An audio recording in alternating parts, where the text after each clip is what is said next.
ఒకటే ఒకటి, షర్మిల పుట్టింటికి రానుంది. వస్తుందా రాదా, వస్తే ఎప్పుడు? ఇటువంటి అంచనాలతో ముందుకు నడుస్తుంది.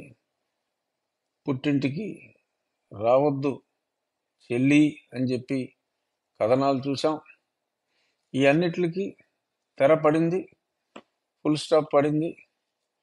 ఎల్లుండు అనగా 4వ తారీఖు షర్మిల ఆంధ్రప్రదేశ్ అంటే తను పుట్టిన రాష్ట్రానికి, గతంలో నేను పుట్టింది ఆంధ్రప్రదేశ్ అయినా నేను మెట్టినింటికే వెళ్తున్నాను అని చెప్పిన షర్మిల తిరిగి పుట్టింటికే, కానీ పుట్టిన ఇంటికి కాదు, పుట్టిన రాష్ట్రానికి కాంగ్రెస్ పార్టీ వారి తండ్రి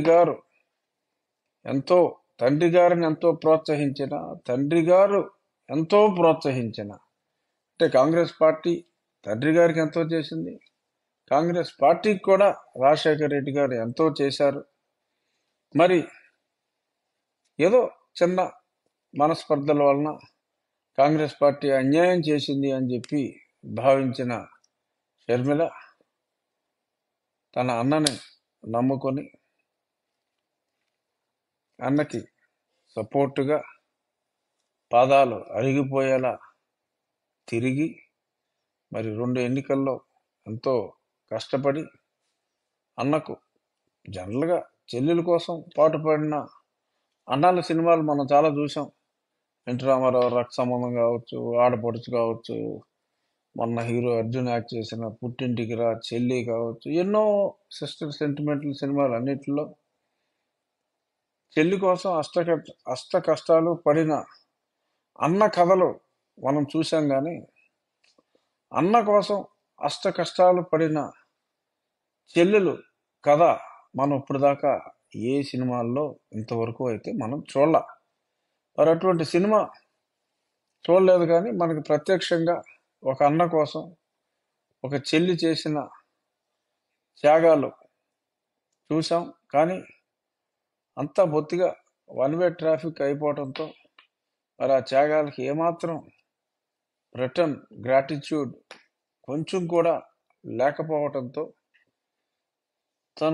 తన తండ్రికి రాజకీయంగా ఎంతో ఔన్నత్యాన్ని ఇచ్చిన పార్టీ, ఆ పార్టీలోనే తిరిగి తను చేరటం సంతోషమే. అంటే రాజకీయంగా నాకు ఎటువంటి సంబంధం లేకపోయినా మరి ఇప్పుడున్న పరిస్థితుల దృష్ట్యా మరి కాంగ్రెస్ పార్టీలో షర్మిల జాయిన్ అవటం అది పెద్ద set back to YSR Congress party. ఏరు దాటాక తెప్ప తగలేయటం అనేది మనం ఎప్పటి నుంచో విన్న సామెత. ఆ సామెతను నిజం చేస్తూ మరి గొడ్డు చాకిరీ చేయించుకున్న చెల్లికి సహకరించిన తల్లిని కూడా మరి వదిలేశారు. వాళ్ళనే వదిలేసినప్పుడు నేనెంత, నాలాంటి వాళ్ళు ఎంత? అది పెద్ద సమస్య కాదు ఎవరయ్యా. సో కొంచెం